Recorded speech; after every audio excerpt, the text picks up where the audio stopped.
If you happen to watch my video where I said stretching is dangerous, you may have been one of the thousands of people who sent me a not so polite email or message saying, "Rob, what are you talking about?" And I hope that you'll take the time to go back and watch that video. And then I hope in this video I can create some clarification. I've been doing this at the time of this recording. I've been doing this for 36 years, and I've seen so many people that get injured because they stretch cold muscles. Go back and watch the other video. I gave a specific detail as to what happened. But based on the amount of response that I've received, I think it definitely warrants a little bit of clarification. I want you to stretch single muscle. It's what we call single muscle isolation. When you're done exercising, and the muscle temperature is at its highest temperature, absolutely go ahead and take the time, isolate one muscle. The muscle temperature is at its highest, so it's going to be receptive to being stretched. Stretching will improve your range of motion when done at the right time.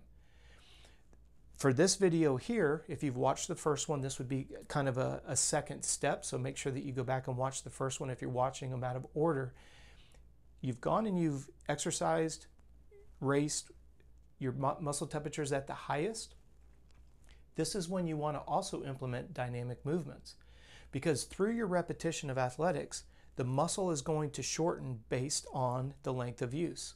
So if you're a runner and you look at, if we were to film you and we were to measure using an ergometer, we would see that your stride pretty much is going to be about the same for 75–80% of that activity. When you're done, the muscle temperature is at its highest. You can isolate and stretch one muscle at a time. Hamstrings, I know that's more than one muscle, right? Hamstrings has 3 muscles, but you get the gist. You're stretching the back of the leg, all 3 hamstrings. You're stretching the quads, all 4 on the front. You might be isolating the adductors, the inner leg, the adductors, the outer leg, abductors or adductors.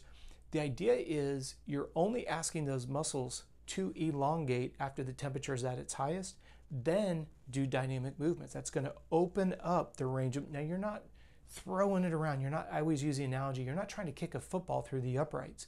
What you're trying to do is let the weight of your leg, or like if I'm swinging my arm around, I'm just letting the weight of my arm getting the whole circumnavigation of the shoulder open back up.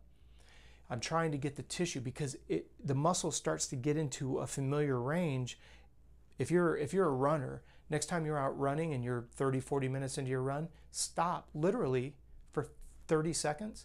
Swing your leg forwards and backwards. Keep your pelvis in one location. Swing forwards and backwards and watch how you'll feel literally your hip flexors will start to lengthen and you'll open up. It'll improve your running gait. It'll improve your run cadence. If you're any sport that you're doing, every 30–40 minutes, if logistics allot for it, stop doing what you're doing and do some dynamic movements. Swing your legs forwards and backwards. That opens up the hip flexors, opens up the hamstrings. Swing them side to side.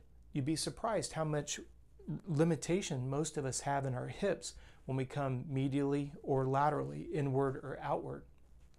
Give these things a try. But, and this is why I wanted to do this video, please don't do it and hurt yourself. I've seen so many people get injured stretching, as I mentioned earlier, because they try to stretch at the wrong time. Does stretching work? Absolutely. If I gave you the wrong impression in the previous video, I apologize. However, when you report yourself to me saying that you got hurt stretching, I'm not going to say I told you so. I'm hoping that you'll get a chance to watch this video before it ever becomes a problem. That's the whole goal and purpose behind all these videos.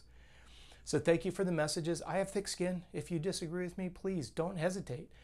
If you disagree with this video or you disagree with something I've said, please send me an email. You can reach me at contact@coachrob.com. I am always happy to have an adult conversation. We're not going to get into a screaming match. We're not going to call each other names.